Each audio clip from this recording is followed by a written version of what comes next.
Jagat media sosial dihebohkan dengan beredarnya rekaman video seorang wanita korban begal terkapar di lahan kosong kawasan Kampial Nusa Dua Kuta Selatan, Badung, Sabtu 19 Maret.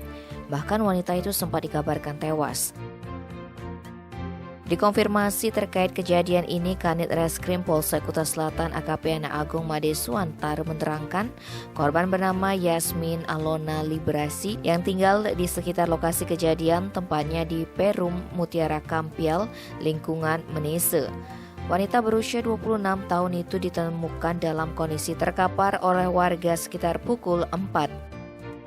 Ketika jajaran Polsek Kuta Selatan mengecek ke tempat kejadian perkara, ternyata wanita yang berstatus mahasiswi ini hanya pingsan dan sudah sadar. Hasil pemeriksaan sementara terang AKP Suwantare, wanita asal Cilandak, Jakarta Selatan itu diduga korban begal yang dianiaya terlebih dahulu. Menurut pengakuan korban, kala itu dia berjalan kaki. Tiba-tiba Yasmin dipukul dari belakang oleh pelaku.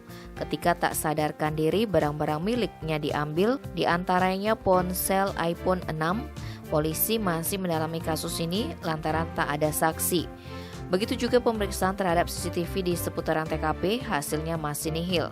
Terlebih hingga saat ini korban masih belum membuat laporan polisi secara resmi. Tim Bali Express melaporkan.